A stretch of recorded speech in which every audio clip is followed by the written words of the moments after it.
Hi, my name is Dave Glander with Reasons for Hope, and today I'm talking about Darwin versus Moses. And the reason why I'm doing that is because it's kind of a personal issue for me. You see, I grew up in the northeast area of the world and went to public school, and they told me that Darwin had everything figured out. There was no need to question God's existence whatsoever. And so that was how I grew up. And because I grew up that way, it sent me down a path where I was becoming my own God of my own life.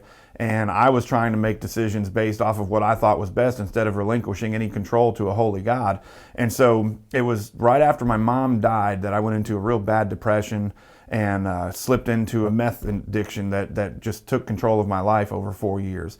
And at the end of those 4 years, I went back to where my wife and my son were, and I went into that house and I said, you know, God, you're terrible. Why would you create me to bring me to this madness and all this stuff? See, I didn't even think there was anybody listening, and I was kind of mocking this book that my wife was reading called Knowing Jesus Personally. And so, and mocking God and calling him names and crying out and blaming him, I finally said these words. I said, if you're God, do something about it. And I woke up the next morning a completely changed individual, the person that I am today. And so that sent me on this mission to find out who did it and why did he do it, and really kind of try and nail down, does God really exist? And when I found out that he did exist, I went back and I examined Darwin's modes and methods, and I realized there's a lot of fallacy to them. And so this presentation is really based upon me trying to share with you what you might have been taught and what you might have believed, and it can transform your life when you realize that there's a holy God that's over everything. And so this is putting Darwin against God, and it's called Darwin versus God, Who Got It Right? Because see, both of them talked about creation accounts. Darwin didn't really get into creation as much, but he touched on the natural selection and the process of evolution from common ancestry. And Moses wrote about creation in Genesis. And so both of them touch on how we got here. And so we're going to open this up with the question of origins. And what does Darwin say versus what Moses says about the question of origins? Darwin says this, and you can find this on The Origin of Species by Means of Natural Selection in his book. Although much remains obscure and will long remain obscure, that each species has been independently created is erroneous. Now, why is he saying that? He's saying that because that's what Moses wrote in the Bible. And he's saying that each of them independently created is erroneous. He's basically mocking the Bible. He goes on to say, I am fully convinced that species are not absolute, but that those belonging to what are called the same genera are lineal descendants of some other and generally extinct species. Well, Moses said this in Genesis 1:21. He said, God created the creatures of the sea and every living thing that which the water teems and that moves about in it, according to their kinds, and every winged bird according to its kind. God made the wild animals according to their kinds. Are you picking up on a common word here? He keeps saying kinds, according to their kinds, according to their kinds. The livestock according to their kinds. All of the creatures that move along the ground according to their kinds. And so Darwin is saying that everything came from this common ancestor, and Moses is saying, no, God made them all. So what we're going to look for is truth. That's what I need to find out, is what is the truth behind both of their claims. And see, we're down the road, 6,000 years from Moses at this point. We're down the road hundreds of years from Darwin's point of view. We have archaeological digs, we have science, we have all these different things in microbiology and everything that we can now discover who told the truth. Truth is genuine or factual. That's what truth is. It's not based on feelings. It's not based on emotions. It's based on truth and facts. So what I'm about to teach you may be the most foundationally incredible thing that you've ever learned. Now pay close attention, because this, what I'm going to share with you, if this is the only thing you take away from this entire presentation, then you will leave a changed individual with the way that you go about processing information in the future. Now sit down, buckle your seatbelts, and get ready for this. Here we go. It's a very big bun. Big fluffy bun. It's a very big fluffy bun. Where's the beef? Some hamburger places give you a lot less beef on a lot of bun. Where's the beef? At Wendy's, we serve a hamburger we modestly call a single. And Wendy's single has more beef than the Whopper or Big Mac. At Wendy's, you get more beef and less bun. Hey, where's the beef? I don't think there's anybody back there. You want something better. Your Wendy's kind of beef. If you want me to buy your hamburger, you're going to have to provide me a hamburger. Do not try and sell me on a hamburger that is all bun and no hamburger and call yourself a hamburger joint. In the same way, if you want me to buy your worldview, then provide for me the information that supports your worldview. Don't provide for me a worldview with a big fluffy bun. If there's no meat on that bun, I'm not buying it. And so all you got to do is ask yourself, where's the beef? When somebody brings up something, you ask them, where's the beef? Where's the beef? The beef is in the proof. The beef is in the evidence. And so when we examine our Christian worldview based off of science, and then we compare that to the worldview based off the science of the world, meaning the evolutionary world, let's look and see what they provide for us for the beef. Do they have a lot of bun or do they have a lot of beef? I'm going to submit to you that these are not Christian diagrams. These are not. I don't want you to think that these are Christian diagrams that I've manipulated in some way. These are coming straight out of science textbooks. This is a dinosaur family tree. You can see that it says in the red, tinted areas indicate solid fossil evidence. So the red is the beef. The red is where we're going to get our information from to determine what is true or not. All of these places right here where you see I've put these arrows in here, these are the alleged areas where that was where the transitions happened from this common tree. Right down at the bottom on the left-hand side, you will see that there is a common ancestor that everybody started to come from, and then they split this direction, they split this direction, they split this direction, and now all of a sudden you have all these different types of dinosaurs coming from this one. But when I take away all these arrows and I take away all of the supposed areas, because remember, all of those hollow lines were just that. They were hollow, huge buns. They weren't beef. When I put just the beef on the screen, what do you see? You see lineal descent, just like Genesis talked about, where they came one kind after another. But it gets even better. This is from the 2012 Encyclopedia Britannica, and it's talking about human evolution. Well, the temporal ranges is the blue. That's the actual fossil evidence that we have. The green dots are called inferred relationships. What does the word inferred mean? It means, I think so.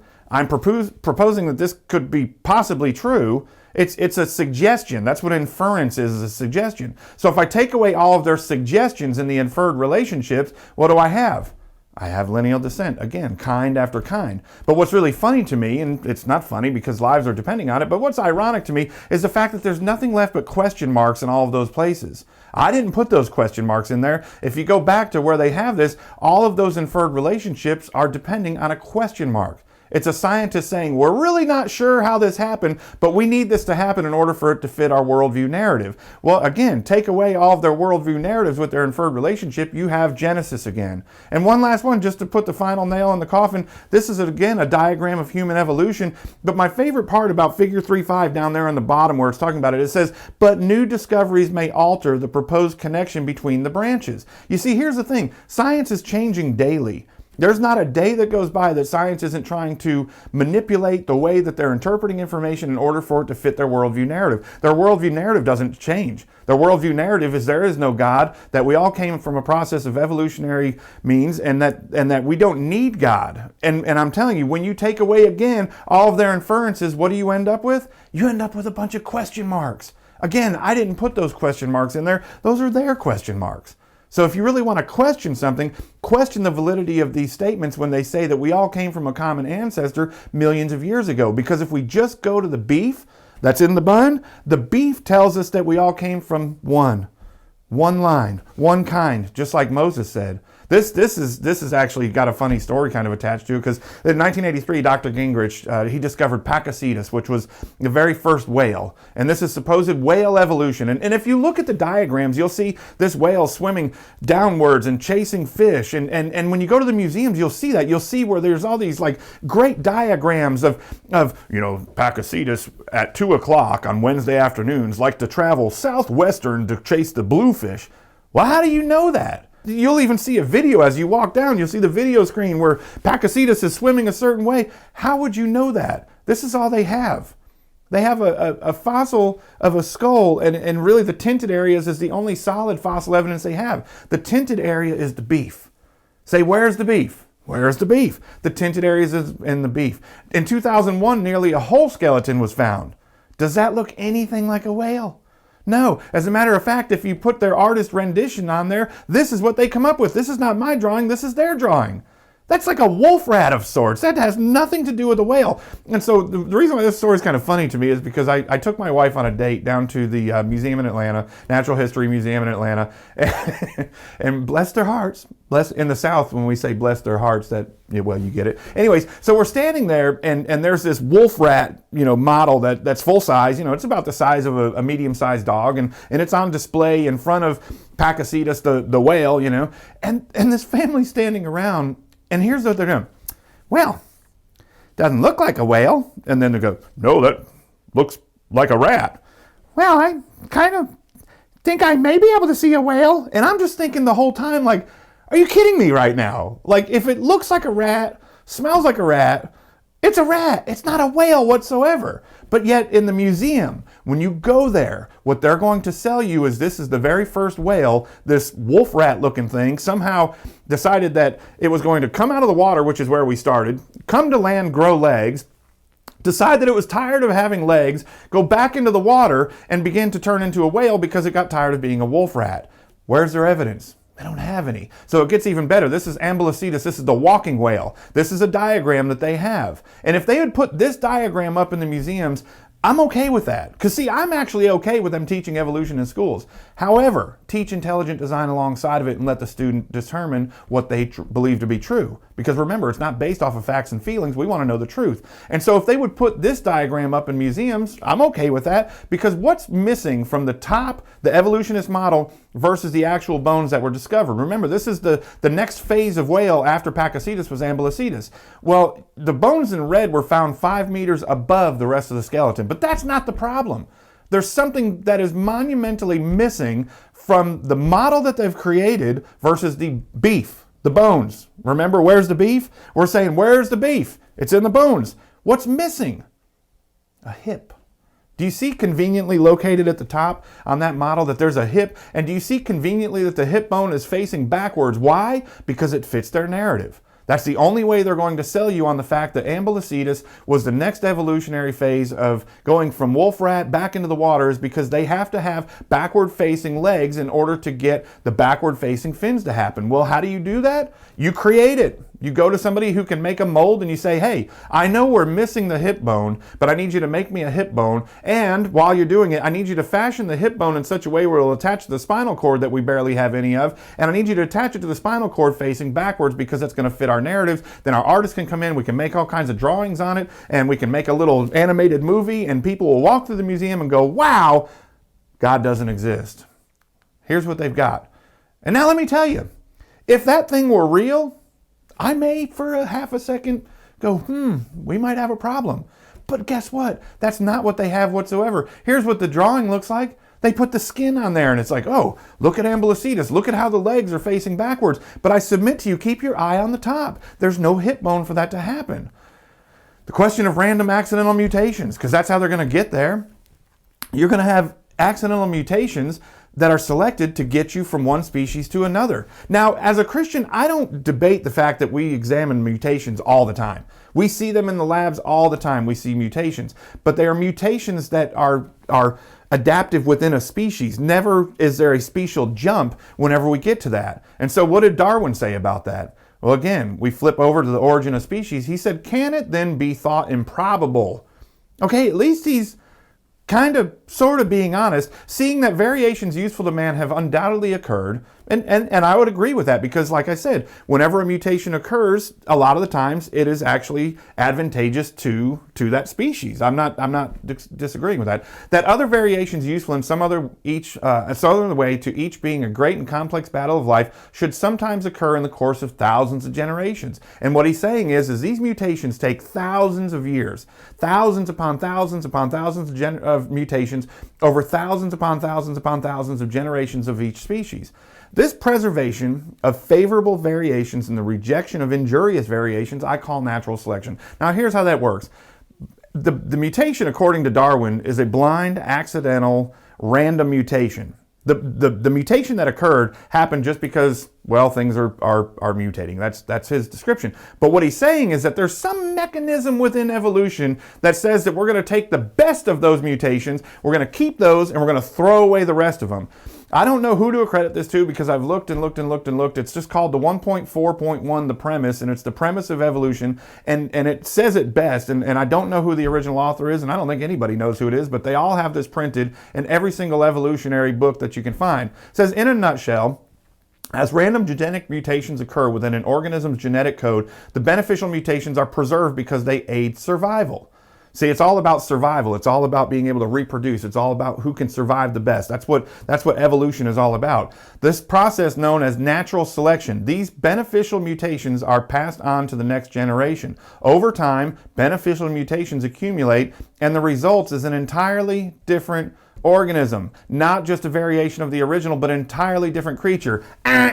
No way, man. There's no such thing that we have scientifically that is beef. That is the proof, that is the beef behind what they're saying, that has anything that relates to a transitional fossil whatsoever. We have mutations occurring after mutations occurring after mutations occurring within a species, but nothing that ever causes a jump from one species to another. This is what Moses says. Thus the heavens and the earth were completed in all their vast array. By the seventh day, God had finished the work he had been doing. So on the seventh day, he rested from all of his work. So Darwin's saying that it all happened very slowly over a period of time. Moses is like, they're done.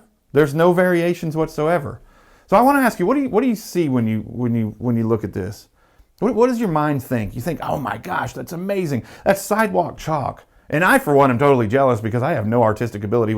If you give me like a point and a click on Photoshop, I can do some pretty cool things. But other than that, I don't have the ability to do something like this. And now the artist has arranged the colors on the chalk on the sidewalk to create these amazing patterns. Look at this one. You can see the artist is actually still working on it, quote unquote, sitting in that chair in the corner. Now it's all done on perspective. This is a side of a wall that he's incorporated into a sidewalk, and you can see that it's just a brilliant piece of work. He's organized those colors in such a way to do that. How about this one? This one's outside on a big parking lot. And in this big parking lot, the artist has made this massive arrangement of colors to make it look like there's this cavern in this pool down there with this waterfall. It's beautiful. But let me ask you a question. If I were to tell you that what happened here was actually not an artist at all, it was hundreds of boxes of chalk that were spilled, and then wind and rain and erosion came down over hundreds of days and washed the colors together, and voila, this is what we get out of it. You'd call me crazy, and you'd be right. You'd be crazy if you think that. What if I upped this ante and I said, what if millions of boxes of chalk over millions of years with millions of storms, rain, wind, hurricanes, sleet, snow, everything came down, deteriorated that chalk, the wind blew the chalk around, the rain washed it down and created all these different patterns and colors and made this artwork? You'd still think I was crazy. It doesn't matter how much time or how much resources we add to that question of can this create itself, you would all say no, because you're logical people, because God created us to be logical. So when we think about this, and we think about the fact that it takes an artist to assemble the colors into certain patterns in order for those patterns to become artwork that our mind just sees and interprets it as artwork, it takes the mind of an artist to do so. Look at this kid with the butterfly. So I'm giving you a little bit of a hint here because I'm going to the butterfly chalk art, because naturally when your mind sees something like this, what does it think? What is that? What is that? Those are butterfly wings. Sanved traveled the world over decades as a nature photographer, and when he did that, he started to discover that there's not just the English letters and numeral systems, but there's Hebrew letters and stuff that are in butterfly wings. These are not photoshopped at all. You can go to sanved.com and order your name in a poster in butterfly wings. It's called the butterfly alphabet. But let me ask you a question. If the butterfly wings have these organized colors that fashion them into shapes that make it look like letters or numbers, could I convince you that millions of years of butterfly morphing and mutations could possibly organize themselves into doing this? What mechanism is there known within evolution that can organize colors into patterns? There is none, but it gets better. I've been collecting these for a long time. These are also Sanved's work right here. These butterfly wings. Look at the singing choir. Look at the heart. My favorite one is the happy face, but look at the detail in the eyes on that moth. What about plants? There's a flower. Hey, put him up. I'll fight you. Come on. And this guy's, oh, excuse me, do you have any Grey Poupon? And he's like, no, but if you could point me to the nearest cigar bar, I'd certainly appreciate that. I mean, these are all found in nature. Now, this is one of my favorite arguments because it drives the evolutionists crazy, because I asked them, what is it in nature that can possibly organize these things to put themselves into colors and shapes to make them look like something that we know in creation? There's no known mechanism. And there's no known mechanism within evolution that says that this makes it any more beneficial for the survival or the reproduction of the species. Not one. Little giraffe. They're having a bad hair day on that one. Well, I'll be a monkey's butt. I mean, you can't make this up. Where do you have the mechanism within evolution? There's not one. Or could it be that there's just a creator who is amazing enough that creates these things? Because the first name of God in the Bible is Elohim. Elohim, it means creator. He can't stop being creative. One of my favorite parts about going to the Grand Canyon was they keep repeating this sentiment that it was in God's worst judgment of planet Earth to date that he destroyed everything. But in his destruction, he made beautiful things, canyons all over the world. Even in his destruction, because he's Elohim, because he's creator, he can't help but make beautiful things out of creation. So you've got either over here, you've got evolution has to explain how they can organize these things into a barrel of monkeys, or can organize them things into monkey orchids.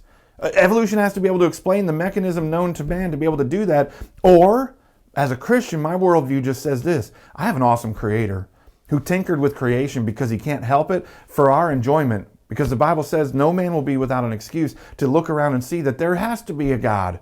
There has to be. You can't get these things without that. How about a dancing ballerina? Some death skulls.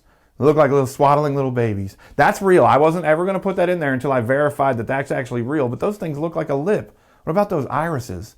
Look at the colors and the spiders in the face on this. And that's grass under a microscope that has these little happy faces. You see, everywhere we look, we see God's fingerprints. Everywhere. And I, for one, cannot believe that for 30 years of my life, I allowed somebody else to tell me that there is no God. I guess my eyes were just closed. And I'm asking you, are your eyes closed? Or do you see what I'm presenting to you? Go and look it up for yourself. Go and look for the evidence yourself. Don't just close your eyes and say, you know what? I can't figure it out. It must not be worth knowing. Because you know what? God loves you enough, and you should love yourself enough to want to know the truth about your existence. And it starts with, does God exist? Well, let's see what Lewis had to say, which I find quite funny. If the solar system was brought about by an accidental collision, then the appearance of organic life on this planet was also an accident, and the whole evolution of man was an accident too. If so, then all of our present thoughts are mere accidents, the accidental byproduct of the movement of atoms. And if this holds for the thoughts of the materialists and astronomers as well as for anybody else's.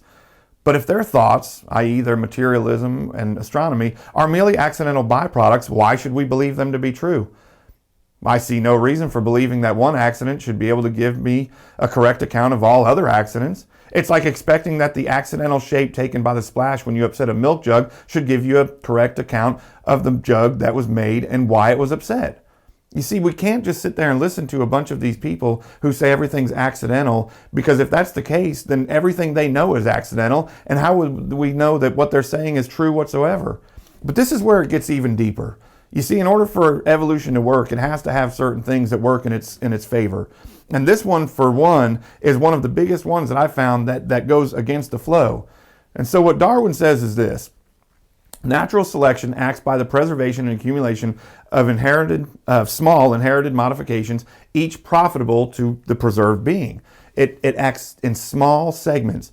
No major jumps can happen whatsoever.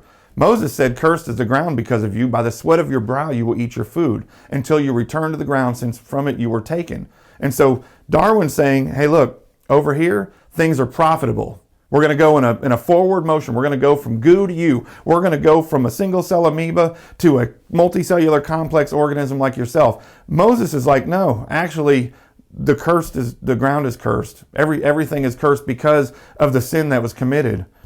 We go on to read in the Bible, in the beginning, the Lord laid the foundations of the earth, and the heavens are the work of your hands. They will perish, but you will remain. They will wear out like a garment.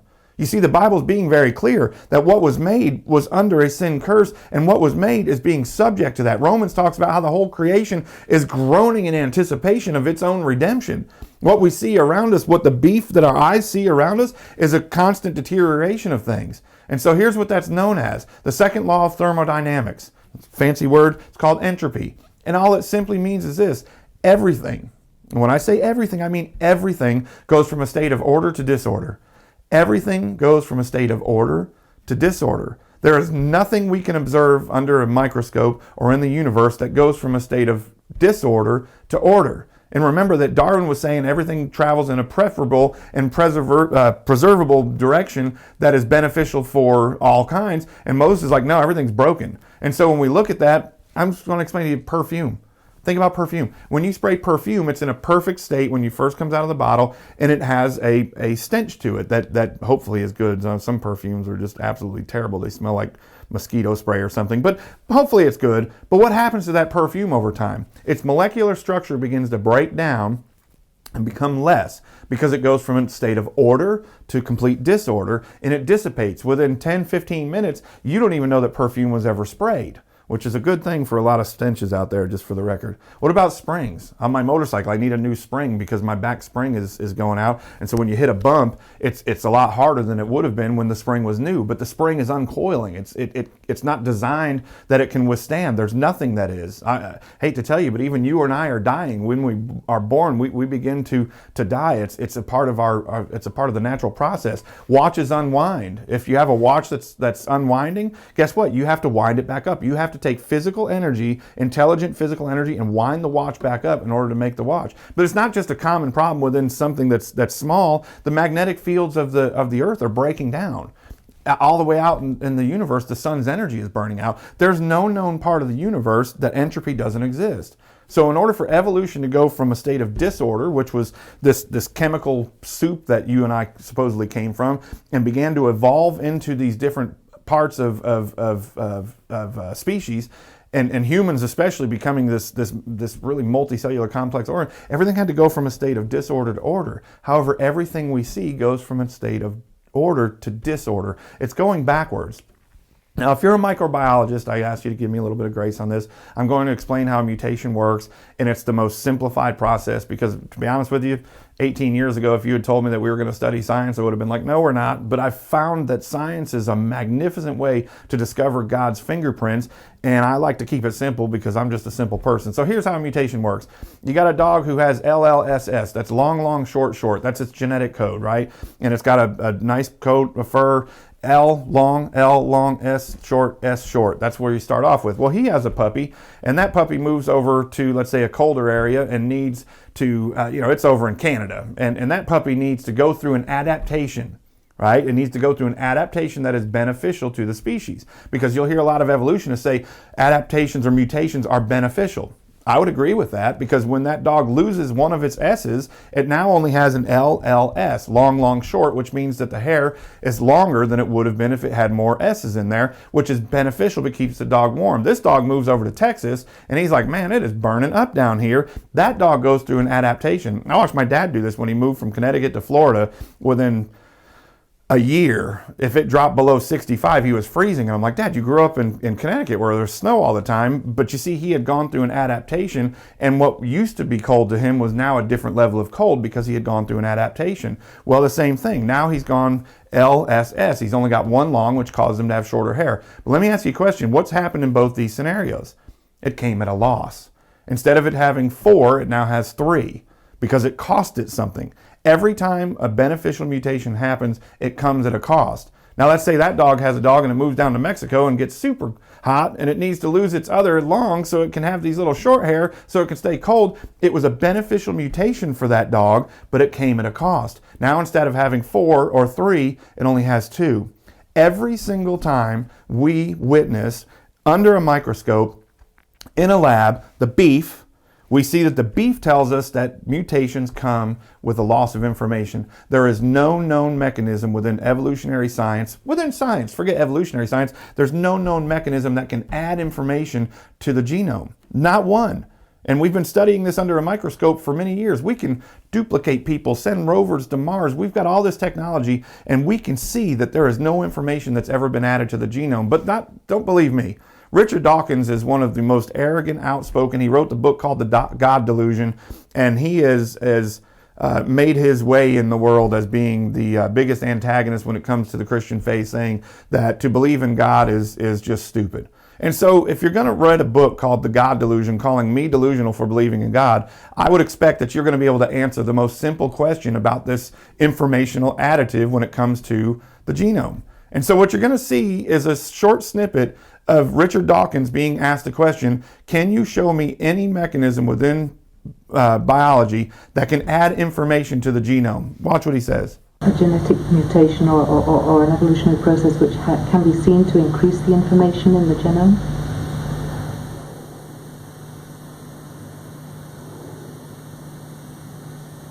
Wait for it. Maybe.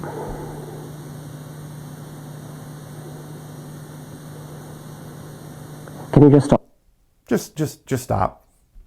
He had asked him to stop the camera because he knew that there is no evidence to support that. And so if evolution is to be true and God to be wrong, then evolution is traveling the wrong direction all the way around. Entropy says that. The loss of information says that. You see, because Adam and Eve were created perfect. And since Adam and Eve, the mutations within humans have decreased to the point where that's where all this disease and sickness is that we have now. They didn't have that back then. So the question of the creation of complex organs, we're going to start to land this plane. And we're going to see what Darwin has to say about that, because I think this should be the nail in the coffin that I don't know why it's still taught in textbooks and why it hasn't nailed the whole thing down yet. Darwin says this: natural selection acts as only by taking advantage of slight successive variations. She can never take a great and sudden leap, but must advance by short and sure through slow steps. What he's saying is actually being honest, thank the Lord, that he's saying, look, nothing can take this big jump, because some evolutionists will try and say, well, at some point in time there was an accumulation of small ones and it made this big jump from one species to the other. And at least in this, Darwin's being honest and saying, look, it can't make a great and sudden jump. Everything has to be done over a slight successive amount of time. And remember, natural selection only takes the best of the best and it rejects the rest of it. And so if it's not beneficial to the organism, then that organism will kick that mutation away. If it could be demonstrated that any complex organ existed, which could not be possibly have been formed by numerous successive slight modifications, again, tiny, slow process over millions of years, my theory would absolutely break down, but I can find no such case. Now, granted, he didn't have the technology available to him that we did. So I give him a little bit of grace in the fact that he might not have known that. He didn't have microscopy like we do now.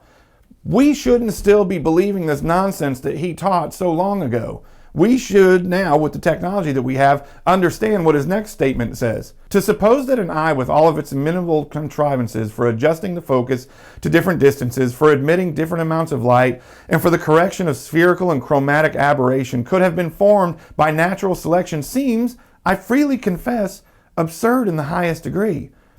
Okay, again, thank you, Mr. Darwin, for at least being honest, at least acknowledging the fact that it sounds absurd to think that something like the eyeball could be formed over a slow period of time by successive numerous adaptations and mutations. It seems quite absurd.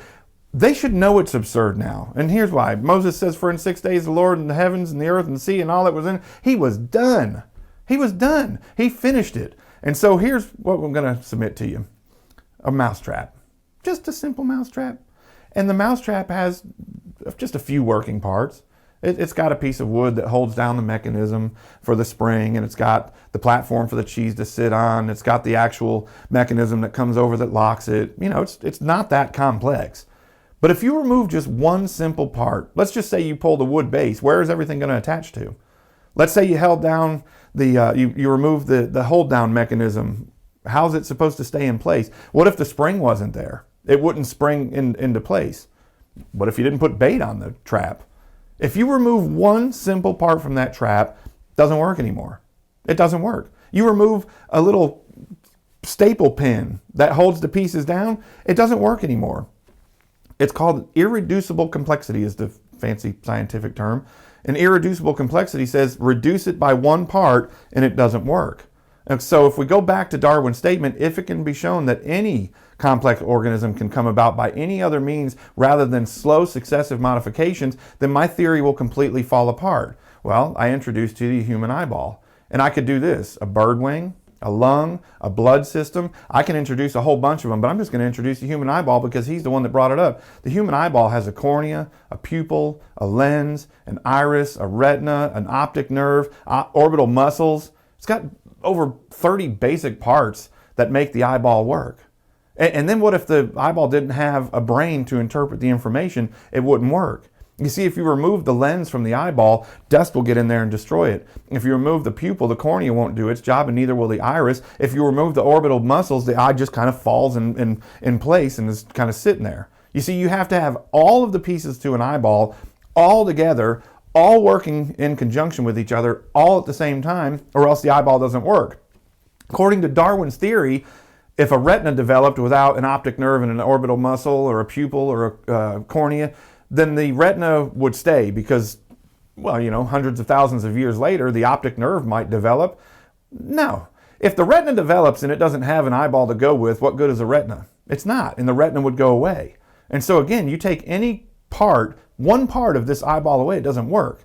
It's irreducibly complex, which goes against what he just said. So why this isn't the nail in the coffin as to why evolution can't be true, I don't know. We've got it traveling in the wrong direction, and even he said that, hey, look, if it can be demonstrated, well, I just demonstrated it.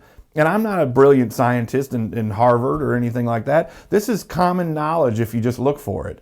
Question of necessary time is where we're going to land this plane, because here's the thing. If an evolutionist were being honest with you, he would say that even 9.4, I don't know what the common one is now, it's 13 point something billion years for the universe and 9 point something billion for the earth. Again, it bounces around because science is constantly changing. But even if you had 9.6 billion years on planet Earth, 9.6 billion years is not long enough for evolution to take place. It's not long enough. So even if we had 100 billion years, even if we had 100 million years, 200 million years, throw whatever number that you want at it, it's not long enough to sustain the idea that evolution can take place because of the amount. There's problems like this. Every time that a mutation would happen, in their worldview, a mutation that would happen that would create something within one of the species, it has to do the complete opposite in the opposite gender. You have to create a male and a female of each at the same time in order for that to work. So not only are you making the problem complex in the beginning and can't get there, but you have to do it to the point where reproduction can take place, and that just multiplies the problem by 100-fold. You see, it's impossible. But what if they didn't even have 1 million years? What if they didn't even have 100,000 years? What if the Christian view that the Bible talks about a young earth is true? Doesn't it completely eliminate the possibility that evolution can be true? Well, I would submit to you the only beef that we have when it comes to geology, the only beef, we got a lot of beef, but the only beef that we can really attest to was back in 1982 when Mount St. Helens erupted. Because see, we weren't here when the Grand Canyon was formed. Got a lot of good evidence to say that, man, that formation had to have been done quickly, but we weren't here. Neither was the evolutionists. It's not like we both have two different sets of evidences that we're bringing to the table. We both have the same beef. I'm just saying, do you want to buy their beef on their fluffy bun, or do you want to say that's not worth the purchase? And see, in 1982, a 140-foot deep, 17-mile long canyon, 1/40th the size of Grand Canyon, was cut in a matter of hours. When Mount St. Helens erupted, it was a massive event that made a 1/40th the size of the Grand Canyon in a matter of hours. And I would submit to you that that was what we observed. That's what we could see happen. That was the beef that we could attach ourselves to and say that was scientific evidence, because we can't bring a Grand Canyon into this lab and say, well, let's repeat it and document it and repeat it until we can't do that. What we can do is say in 1982, we got a taste of how that happened. And in 1982, we saw how that's possible in a matter of hours. Picture a matter of months of a global flood now receding back to its original places where the water should go and cutting through it canyons in a matter of months that we see all over the world. I've got another presentation that talks about Noah's flood, and I would submit to you, watch that, and you'll see that it is the best evidence we have to say that, man, it's not that old. But I would even go a step further. Look at these pictures. This is the Little Grand Canyon. That was made in hours. That wasn't there before. In a matter of hours, it cut that. Picture on the left is Grand Canyon. The water's coming towards you. The picture on the right is a section of the mini Grand Canyon, is what they call it over at Mount St. Helens, with the water going away from you. The one on the left, I would submit to you, could be cut in months, but the one on the right, we observed it cutting in hours. This is me sitting at the bottom of the Grand Canyon, where that's called the Great Unconformity, and the lighter rock on the bottom is creation rock. The rock on top is sedimentary rock, and it was such a special place to sit and be at, to think that, that's Genesis rock on the bottom, Genesis 1, and that's Noah's flood rock on top of that when the sediment settled down. This is Andrew Snelling. This is an interesting thing because I had seen this photo evidence before, and I wanted to be able to go and see it. And so I told Andrew at the beginning of the trip, when we get to this point, would you point it out to me? And you'll notice that behind us in that picture is that kind of purplish green rock that I've highlighted on the right-hand side. That's called bent rock. And that bent rock should not exist. And the reason why is when rocks are formed, they're formed and they're pliable and they're warm, and then they dry. And when they dry, they become hard and brittle. They don't bend at all. And when you go through the Grand Canyon, you'll see Andrew standing there. There is all parts of these bent rocks all over the place. But see, here's the thing. If the bent rock only went through one single layer, then guess what? Okay, that's interesting. It must have happened right as soon as the layer was laid down. But there are supposedly hundreds of thousands of years, if not millions of years, between the layers that are represented on that screen. And there's 3 layers represented on that screen. You can see the bent rock. I'll put some more lines up so you can see how the rock is being bent through multiple formations. If you bend rock through multiple formations, you're going to have to convince me that somehow or another, the rock on the bottom became soft and pliable again. Because see, the rock on the bottom that was hundreds of thousands of years earlier than the flood on top should have, by all common knowledge and logic that we have, should have been hard and dense and brittle, and it would have snapped if you tried to bend it. The fact that we have, not just in the Grand Canyon, we have bent rock all over the place. Bent rock. And the fact that it exists says that those layers had to be laid down at the same time and bent at the same time. Just like polystrate fossils. Polystrate fossils go through multiple layers and yet they're fossilized. And what that's trying to say is that there's a tree that was buried and it was buried up to here. And then 100,000 years later, it was buried up to here. And then 100,000 years, and I'm just saying really conservative numbers on there. And 100,000 years later, it was buried up to here and preserved the entire tree over a period of 300,000 years. Well, I'm not a dummy and I'm not a rocket scientist, but I know that if you bury a tree up to here, okay, it'll fossilize. The rest of that tree in a period of years is going to get eaten by bugs, weather's going to deteriorate it, and it doesn't exist. There's no way it's going to wait 100,000 or even 200,000 years to continue its burial. In order for polystrate fossils to exist at all, it had to have gone through those bent rock layers in order to have been laid down all at the same time. You see, one layer was laid down, another layer was laid down, another layer was laid down all at the same time, all encapsulating that fossil that's going through there. And you can see polystrate fossils all over the place. That's a beautiful one right there. So between bent rock and polystrate fossils, there's just not enough time. So here's where we're landing. There are absolutely no evidences for transitional links, only questions. When you take all of the inferences out, they're left with a bunch of questions. I'm not. God told me how he did it. He used Moses to write it, and I think that's the best explanation. The appearance of organized information in the genome refutes evidence for randomness. The fact that there is organized information within butterflies, within plants, within flowers, that show that, man, there's a creator that has fashioned this together, and there's no known mechanism within evolution to do that, shows me that there's not evidence for randomness, but of intelligent design and special creation, of an artist who put it together. Observable mutations reveal that mutations are headed in the wrong direction. We're not even headed in the right direction for evolution to work. An irreducible complexity puts a nail in the coffin of Darwin's own admission. So who was right? I would say with the scientific evidence that we have available to us today between Darwin and Moses, it has to be Moses got it correct. Everything Darwin stated and everything that modern evolution stated is in defiance of what we have as beef, as the science behind it.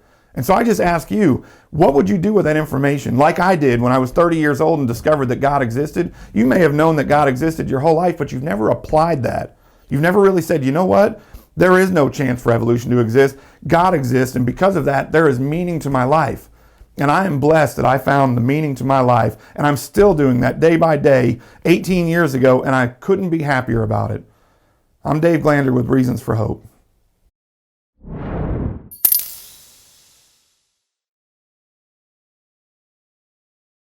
If you enjoyed this content, please pray about making a tax-deductible donation at www.r4h.com/donate. Thank you in advance for partnering with this ministry.